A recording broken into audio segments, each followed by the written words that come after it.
Assalamualaikum warahmatullahi wabarakatuh. Halo semuanya, kembali lagi bersama aku Nur Hasanah di Learning Journal bagian ke-9.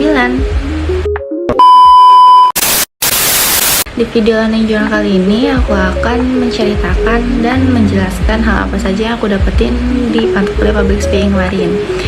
Seperti biasa, yang maju itu ada 3 orang sebelum masuk ke materi. Yang pertama itu ada Meli Juwita, dia itu kayak sharing section dan diskusi mengenai dengan self care. Terus ada Farhan Hakiki, dia itu kayak pidato ceramah agama mengenai berbakti kepada orang tua. Terus yang terakhir itu ada Amirah itu kayak beauty content mungkin ya, tapi bukan beauty content, dia tuh kayak bagian sharing and tips mengenai skincare. Nah terus abis itu sebelum memasuki materi, Pak Adi ini memberikan kuis kepada 3 orang, yang dimana kalau misalnya nggak bisa jawab, hukumannya itu nyanyi atau ngaji. Nah kebetulan kemarin tuh yang dipanggil yang pertama ada Jia. Yang ditanyain itu yang ditanyain Pak Adi itu terkait dengan materi kemarin. Kan kebetulan kemarin tuh Pak Adi nggak masuk, jadi kan nggak dijelasin sama Pak Adi, jadi kita kayak baca sendiri. Nah itu Pak Adi kayak ngetes gitu loh, ngetes kita apakah benar kita buat learning journal dan kita ngebaca materi kemarin gitu kan. Nah terus habis itu yang pertama maju tuh Jia, alhamdulillahnya Jia selamat. Terus kedua Rani, alhamdulillah Rani selamat. Dan yang ketiga Kanaya. Cuma karena Kanaya tadinya nggak bisa jawab, jadinya Kanaya tuh nyanyi lagu soundtracknya Jumbo, yang kala nanti, yang kayak gitu-gitu lah. Aku nggak tahu judulnya apa, tapi dia lagunya soundtrack Jumbo aja lah ya. Terus yang ketiga tuh ada Ajril. Si Ajril juga samanya, dia nggak hafal sama kayak Kanaya, tapi dia sempat jawab beberapa pertanyaan, cuma nggak semua.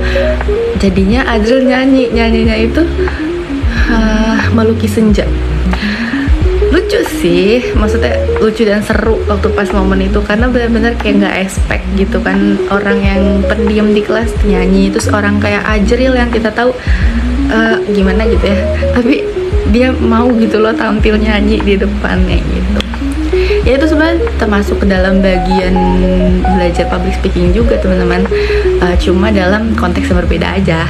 Nah selanjutnya itu ada materi dari Pak Adi. Jadi Pak Adi tuh ngejelasin balik apa yang kemarin Pak Adi kasih di PPT. Jadi kemarin itu dijelasin ulang mengenai demam panggung. Kayak dijelasin demam panggung itu apa aja,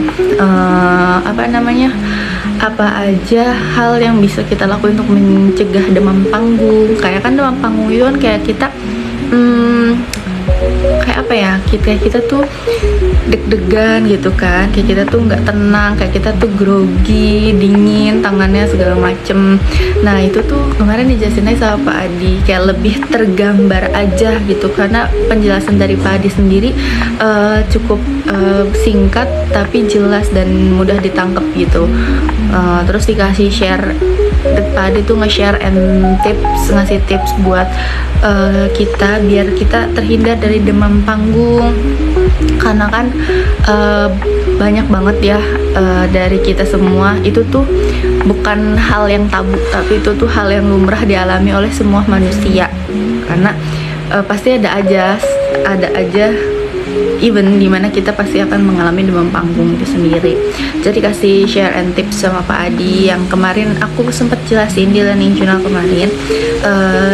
Dan setelah keseruan dan penjelasan serta kehebohan yang ada di kelas kemarin, alhasil mata kuliahnya ditutup dan Pak Adi memberikan lagi materi untuk di-share ke kita, agar kita nanti minggu depan yang mempresentasikan. Karena kan minggu ini tuh Pak Adi yang menjelaskan, jadi minggu depan itu dikembalikan lagi kepada kita. Kan tadi udah dibagi, kan minggu lalu udah dibagi 4 kelompok. Nah itu tuh di rolling aja, kan udah dibagi 4 kelompok. Nah itu tuh di rolling gitu sama PJ-nya, kan kemarin tuh dibagi 4 kelompok, dari kelompok 1, 2, 3, 4. Nah itu ditukar, yang kemarin kelompok 1 jadi kelompok 4, dan itu udah dibagi materinya sama penanggung jawab mata kuliah dari public speaking. Jadi stay tune untuk learning journal selanjutnya di minggu depan, karena di minggu sekarang materinya sama aja kayak minggu kemarin, cuma bedanya lebih diperjelas lagi sama Pak Adi. Mungkin itu saja yang bisa saya sampaikan pada video learning journal kali ini. Kurang dan lebihnya saya mohon maaf. Wassalamualaikum warahmatullahi wabarakatuh. Bye bye.